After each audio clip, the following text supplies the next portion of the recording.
Hey everyone, Yoyston here, and I hope you all are doing well, wherever you are in Middle-earth.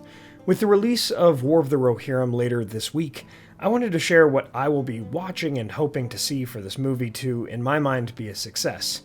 And I'll share what also I believe would fall short of the standard of a Lord of the Rings movie, the first big-screen Lord of the Rings movie we've gotten since the Battle of the Five Armies 10 years ago. So I've got a lot of hopes riding on this movie. So I wanted to make a discussion video kind of breaking it down. This one will be less edited, more just kind of my thoughts on discussing, what I hope to see and what I'm afraid we might get when it comes to this movie. This video is similar to my hopes and fears video that I put out a few months ago, but now that we've actually gotten some trailers and teasers and even at least one released scene that I've seen on Twitter, I have a better idea of what is in front of us for later this week. My friends, let me know your thoughts on all of this in the comments below and what you'll be hoping for. Let's begin our tale. First off, I'm hoping for a self-contained story about the actual war of the Rohirrim and the Dunlendings. This was a very interesting time in Middle-earth lore. A few hundred years before the main events of The Lord of the Rings, a crazy winter was happening that affected as far south as Rohan. And with the interesting political and social ties, the cultural issues between the Rohirrim and the Dunlendings going all the way back to when the Rohirrim moved into Rohan and kicked out the Dunlendings at the behest of Gondor. This could be a very interesting thing to expand on why the Dunlendings invaded Rohan during the Two Towers, when we see that in the film, as well as, of course, the lore. This is such an interesting time period in The Lord of the Rings to break down, that history of Rohan and their historic problems and conflicts that they have with the Dunlendings. Because again, we see these people in the Two Towers movie, but we don't really know why, other than the small lines that Saruman gives that the Rohirrim took their lands and so forth, but we could really see a lot of that tension here, which would be awesome. Beyond this is also our chance to see if anthology movies can work with Lord of the Rings lore, or if it needs to be tied to the main Lord of the Rings plot to work. Again, I mean, of course we've gotten things like Rings of Power and video games, all of which have varying degrees of success. But in terms of movies, we've really just gotten The Lord of the Rings and The Hobbit in front of a majority of the population of the modern era. Right, we haven't really gotten something like the Angmar War or the Gondorian Civil War or, of course, the War of the Rohirrim and the Dunlendings. All of these different stories that are in the appendices that would be awesome to see. This is really the first, and for years, honestly, since I started this channel, I've been arguing to see something like this. So I'm super excited to see that. Again, Rings of Power, you could call it a lot of things, but I'm not sure if an anthology so much would work. It's really just a prequel of the events, but again, I mean, it's so far from what those events actually are. That's its own thing. But this could really be a small, secluded story from the lore that would be awesome to just actually see on screen and how it ties into the Lord of the Rings, but it's still its own thing. So this is really our chance to see if an anthology Middle-earth story can stand on its own 2 feet, or if it needs really the main story of The Lord of the Rings to prop it up. And another interesting thing for this movie too is it a great introduction to Middle-earth at large for someone that might not have seen The Lord of the Rings or The Hobbit or anything else? Would this get people interested in all of that? So, of course, this movie features legendary characters like Helm Hammerhand, Freka, Wolf, Sauron, Freyalaf. If you study the lore and the history of Rohan, of course, like we do, it's awesome to finally see these characters. And a lot of them, I mean, they all look really good. They look like their lore counterparts, and they look legendary. I mean, Helm Hammerhand looks exactly like I pictured him, and exactly like the statue in the Two Towers movie Within Helm's Deep portrays him to be. With all of that said, we're also going to see if Warner Brothers is still a good fit for Middle-earth adaptations. The last one we saw was, of course, the Battle of the Five Armies 10 years ago. So hopefully they can still stick this landing and connect it into their Lord of the Rings movies and Hobbit movies in the ways that are most appropriate. What I'm thinking of is this scene that we'll talk about a bit in another part of this video. There was a scene released on Twitter, and if you follow me on Twitter or X, you'll be able to see this scene. I retweeted it from someone else. But there's a little bit of a theme of the Rohirrim music from Two Towers and Return of the King. So clearly there's going to be some amount of musical connection and story connection between this Rohan and the movie. Even as I am making this video now, about 5 days before its release date, I've seen a bunch of other trailers actually also come across YouTube, so please look these up and see for yourself. But from what I am seeing, this story will be quite good. It's quite worth the telling and the adaptation, so I'm really looking forward to it, and I'm kind of hyped that it looks like it's going to be executed quite well. Again, I'm looking for it to prove itself and why it was made, and I think it's going to be able to really quite easily do that. So all of that, of course, funnels through Warner Brothers. Hopefully they are still a good fit for The Lord of the Rings. So this is also a classic story, of course, within the lore of Rohan. This is one of the most well-known stories. I hope to see that story, of course, well done and adapted, but also that there can and will be changes. I just hope, and this is really what, with this section of this video, that I'm going to be watching the most for. Show us that new adaptations of prequel lore can work and can be good. Make these changes and make them well. We see Mumuk, at least one, if not more Mumukil. We see an eagle in the trailer. We see the Watcher in the water or something like that. I really hope they all have a reason for these changes. And of course, we'll get to the biggest change being that the story is going to be about Helm Hammerhand's daughter and not about Helm Hammerhand himself. We'll get there in a second, but that also factors in. Show us that these changes, for the sake of an adaptation, were purposeful and well made, right? Show us that this could work. Make this the best on-screen adaptation we've seen since The Unexpected Journey or The Return of the King, right? Because honestly, it's a high bar, but that's what you always will have with any Lord of the Rings thing. So I mentioned the new music, right? Something about the Lord of the Rings that always does withstand the test of time and keep everyone coming back and back again. I always think about playing Lord of the Rings games with my family and listening to the soundtrack during that. And it's the same thing here. I really hope that this music can withstand the test of time. Can we play this music and learn about the story from the music, like we do with Peter Jackson's trilogy and even the Hobbit movies to some degree? With Howard Shore's music, it just tells such a story in its own right. I really, really hope that this will be the case here. Right? Does it resemble Rohan in many aspects with those themes? Again, from what I can tell from that clip, it will. So I'm going to be listening for good music. From what I can tell so far of what music has been released, I don't think we will be disappointed. All right, let's come out and talk about the big thing. The focus on Helm Hammerhand's daughter, Hera, as the protagonist. Now, there's not much of a character for Hera in the lore. Hera is a name made for the movie version. We do have a character that is the daughter of Helm Hammerhand in the books, and she is meant to marry Wolf, the son of Freka. That's literally all we know about her. Now, that could be a good or bad thing, because that means there's room for this character and the story to be expanded, but it could also mean that we're taking away the story that really should belong to Helm Hammerhand. I'll link in the description and cards the videos that I do on my hopes and fears for this, as well as the lore that's being adapted, the War of the Rohirrim and Dunlendings, because you can see just how much of this does actually belong to Helm Hammerhand as a story. So she's going to be the protagonist, that is without a doubt. It would have been actually a very easy win to have Helm Hammerhand be the lead, particularly when other forms of media have made him just so cool, but hasn't really told his story much. Even that shot of the statue that lingers in the Two Towers, it's there when the Rohirrim get to Helm's Deep, right? They show that statue. That is a cool setup.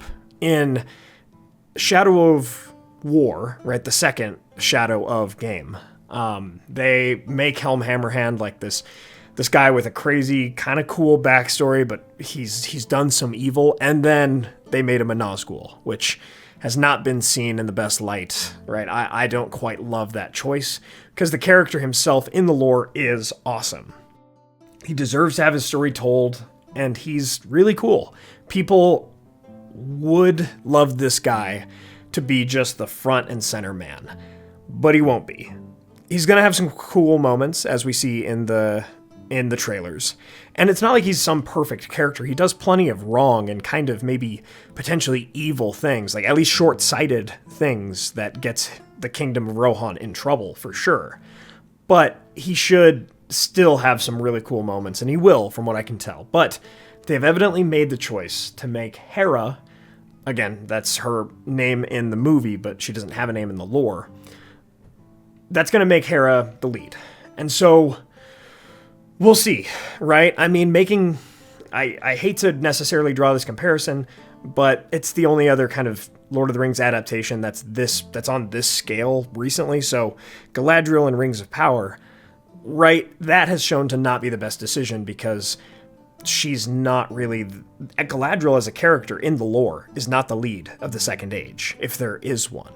She might be an important character, but she's not the lead, right? Hera is certainly, like, the daughter of Helm Hammerhand is certainly not the lead in this story. Again, it's cool that she has the room to be a bigger character, but I don't know. It would have been such an easy slam dunk to have Helm Hammerhand be the lead, and they decided to not do that. So we'll see how that goes. It's going to be a bit more of an uphill battle, because they're rejecting such a cool character in favor of one that they are making for this. So we'll see.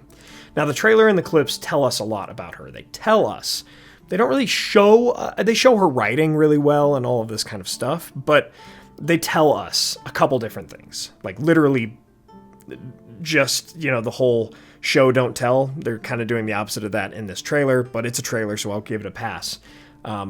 Wolf should be afraid of her, according to her, right? Helm Hammerhand says she could rule the world, or something close to that. She calls herself his fastest rider, right? The fastest rider in the Kingdom of Rohan. Like, they're talking her up. But will they actually be able to show us these things and show us why she is particularly unmatched? I really hope so. Even if you look at other protagonists with an absurd amount of strength, like let's take Aragorn, for example. We see that he's like 87, right? He's born Númenórean, right? He's not like other men because of how he was born, because of his backstory. We can tell that like he's just built of a different stock, and he's been through a tough life already. And so like he's developed a lot of these skills. So she's going to have some reason, I think, just based on purely good writing. She's going to have a reason why she's so much better of a writer, right? Is it that blood of Eorl that flows through her veins? Has she just been practicing for longer and harder than anyone else has in the Kingdom of Rohan, right? All of these things. It's one thing to tell us, but they really have to show us. Again, it would have been such an easy slam dunk to have the angry old king man, Helm Hammerhand himself, to be the lead. And the reason why that is because we know Helm Hammerhand shows us. He's got this ferocity that allows him to go out in the cold, even get himself killed when he's just killing Dunlendings and blowing the horn of Helm Hammerhand and just terrifying these guys. He's just absurd in terms of how he chooses to use his strength as a king of Rohan, and I suppose in this instance as a father. We see that. So hopefully they're able to provide us why the protagonist is Hera and it's not Helm. Hopefully it makes sense, and honestly, from the clips and the trailers and things that I've seen, it's starting to do that. Right now, again, with the trailers, we're hearing a lot of the telling. Not seeing a ton of the showing, but that'll be fixed this week when we see the movie. Alright, finally, something else that I'm kind of wondering how this will work is the medium of anime. Now, I've really come to enjoy anime, as I've talked about before, but it is very different from what we've seen with Lord of the Rings as an adaptation, as anything has been adapted from Lord of the Rings so far. So you have a couple things in anime, some tropes, that oftentimes anime shows and movies will carry. So one of them is what's called like the shonen. Usually the shonen is some arrogant, maybe hot-headed, younger male with a lot of power. Now, it looks like Hera's going to be somewhat of a stand-in for this. Like, she was born in the court, she's a shield maiden, obviously, all of this stuff, right? But she's going to be pretty powerful, as from what it, like we were just talking about. They're going to have to make us believe that in the context of Lord of the Rings, right? If she is going to be a shonen, this warrior of immense power and skill, they're going to have to really sell us on that. And they would have to do this with any character if it was a Lord of the Rings anime of pretty much why are they so powerful, and are they, again, if she was in and around the time of Lord of the Rings, like how powerful would she be? So one thing animes also have is internal dialogue. Usually they have a lot of that. From what I can tell from the trailers, there's not a lot of this almost internal monologue or dialogue going on. Right? You usually, again, have that young and usually arrogant protagonist syndrome and these characters that are kind of in their heads about each other a lot. So we'll see. Again, those are just some tropes that I've noticed in anime. And you also sometimes have strange anime dialogue. Sometimes it sounds kind of cliche or obvious. That clip that I mentioned earlier. So if you go to my Twitter or X page, I shared it this last weekend. And pretty much it's just that bridge scene. We saw a little bit of that in the trailer where she's challenging Wolf to, I guess, a duel. And he says, why should I be afraid of, or I shouldn't be afraid of you or whatever. And she says, you should be, and then rides over at him. Again, it's maybe not dialogue that Tolkien would have loved himself or have written himself, but it's very typical of the anime medium. Elijah on Twitter does bring up a good point that usually anime is translated from Japanese to English, and so that might cause some changes in the dialogue or for some of the dialogue flow to be different than if it were written in English. But in this case, this movie was actually written in English rather than being translated. So that is a really good point. I'm not sure if the dialogue should feel as anime in kind if it was written in English. So we'll see how that goes. Hopefully it feels like Lord of the Rings dialogue. Again, just think about the Tolkien or the Peter Jackson movies. That felt authentic Lord of the Rings dialogue, but it didn't feel over the top medieval Shakespearean or anything like that. Yet it didn't feel like common everyday language from today. So what I'm going to be looking for here is give us a reason why anime was the right or even a good choice for telling this story. I think anime honestly would perhaps be a perfect medium for the Silmarillion adaptation at some point, if we ever get one. And I think this could be really done well here with the large battles and so forth, but they really have to prove to most audiences why anime was the worthwhile version of this adaptation. Finally, I want to walk out of the theater with that feeling of awe and inspiration, ready to jump back into like a Lord of the Rings video game, wanting to make a bunch of videos on War of the Rohirrim, because, that's what I think all of this has been about, right? We love Lord of the Rings because of that feeling when Theoden gives his speech, when Aragorn gives a speech, when they charge to the Black Gate, and all of this good stuff. It makes us want to jump back into the world of Middle-earth, and for me, it's always made me want to make more videos and so forth. Hopefully, this movie is able to do that, because honestly, with recent adaptations, I haven't been feeling as inspired like I did with the Hobbit movies and the Lord of the Rings movies and a lot of the video games and so forth. And so really just give us that reignition of our flame for and passion for the Lord of the Rings. I really hope this movie can do that. Because if it can, in my mind, it solidifies itself right up there next to the Peter Jackson films and so forth. So thank you all so much for watching. I hope you enjoyed this little conversation here. I'm excited to see the War of the Rohirrim and get a review out to you all soon, and maybe some more videos tying it to the lore if it is a good movie. If you'd like to support the channel, please consider getting some candles from our friends Mythologie Candles, or order some Weta or United Cutlery, Lord of the Rings swords, statues, and other replicas from Castle Kon, who does international shipping, and use the code WEST at checkout. And please check out our merch. Join our memberships and Patreon for access to our Discord and our monthly podcast. Thanks to our Valar tier patrons and YouTube members: Ed Patterson, Comic Nut 64, Brian Hunley, Peter Shepard, John Hume, Maurice Jenkins, Arthur Merlin, Theodore, Andrew Carlisle, and Zumi. Please subscribe and hit that bell button to join the Men of the West and all the free peoples today. And I'll see you all again next week with a video on what if Smaug got the One Ring. My friends, thank you all so much for joining me on this adventure. Until the next one.